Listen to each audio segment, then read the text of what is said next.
Todos nós, profissionais de saúde em geral e médicos em particular, e médicos psiquiatras também, temos, tal como todas as pessoas na sociedade, estigma em relação a muitos aspectos da nossa vida, até preconceitos que nós temos em relação a tudo, em relação à nossa vivência, e estigma em relação à doença mental em particular. E é aqui que reside, digamos, a principal aprendizagem que eu retiro desta doente.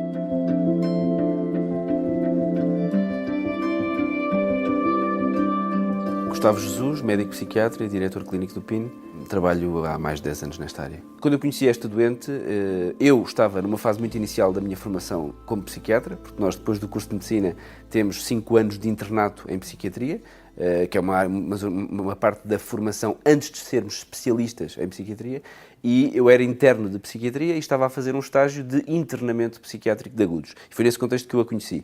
A doente estava então internada numa enfermaria do hospital psiquiátrico onde eu na altura trabalhava e estava internada, do ponto de vista agudo, por uma descompensação da sua doença de base. O diagnóstico à data do internamento, que é aliás o diagnóstico que se mantém até hoje, era o diagnóstico de esquizofrenia, uma esquizofrenia que já tinha cerca de 10 anos de evolução, com 3 ou 4 internamentos por episódio psicótico. Ela focava-se num homem que se tinha cruzado consigo na vida, que era amigo da família, e no qual ela tinha focado estas ideias. Portanto, ela considerava que aquele homem a perseguia, que a prejudicava nos empregos que ela arranjava, que fazia e exercia influências para que ela fosse despedida, que exercia influências para que ela não pudesse ter amigos e, inclusivamente, ouvia vozes de pessoas que passavam na rua, de pessoas que interagiam com ela no local de trabalho, a dizer-lhe que sim, que era indivíduo X, que tinha tido impacto na sua vida e que estava a prejudicá-la do ponto de vista do emprego e do ponto de vista das relações.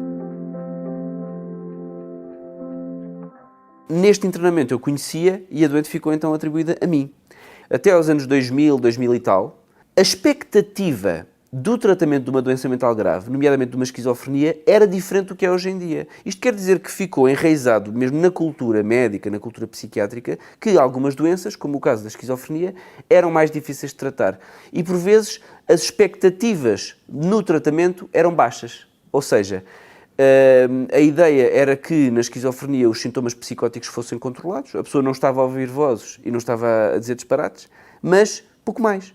Não, eventualmente, durante muitas décadas, não era suposto que a pessoa se reabilitasse completamente, se conseguisse ter um trabalho. E esta ideia ficou gravada. Isto quer dizer que eu, como interno, eu comecei o meu internato no início dos anos 2000, podemos dizer assim, e, portanto, nessa altura, a ideia sobre a expectativa de tratar um doente com esquizofrenia era diferente do que é hoje.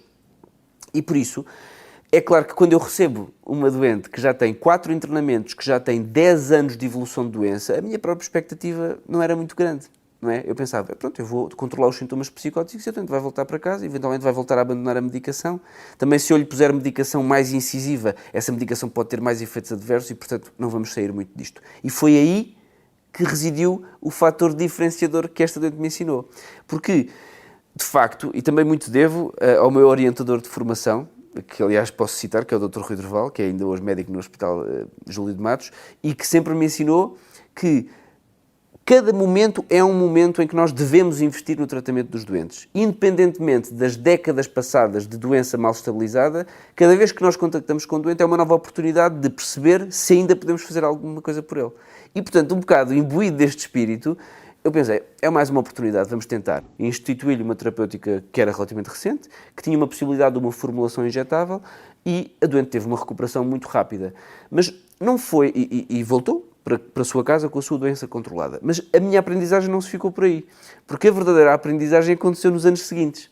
Porque eu, desde aí, que acompanhei esta doente e continuo a acompanhá-la ainda hoje, e os ganhos sucessivos foram para mim surpreendentes. Ou seja, esta doente ensinou-me a reformular as minhas expectativas sobre o que é o tratamento da doença mental grave e perceber que mesmo que haja um diagnóstico cujo prognóstico é, à partida, difícil, como é o caso da esquizofrenia, isso não deve ser limitador para o nosso investimento no tratamento e para a possibilidade de recuperar tão completamente quanto possível a vida da doente.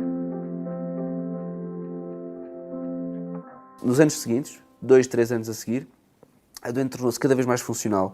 A doente começou a ter relações sociais eficazes e, progressivamente, começou a candidatar-se a trabalhos e, de há muitos anos para cá, é, neste momento, uma trabalhadora super eficaz e altamente reconhecida num restaurante em Lisboa. Partindo da experiência que eu tive com esta doente e depois com muitos outros doentes com esquizofrenia que eu vi nos anos subsequentes e até aos dias de hoje, não há dúvida nenhuma que a minha abordagem a um diagnóstico de esquizofrenia é muito mais otimista hoje em dia do que era há 10 anos atrás.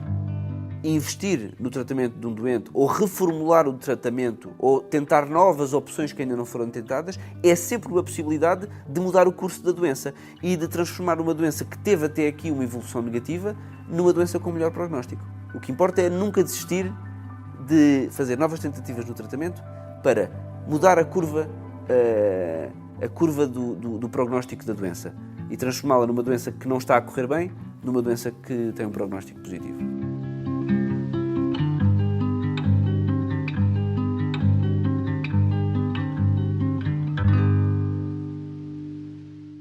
O Mental é uma parceria do Observador com a Fundação Luso-Americana para o Desenvolvimento e com o Hospital da Luz. Conta com o apoio científico do Colégio de Psiquiatria da Ordem dos Médicos e da Ordem dos Psicólogos.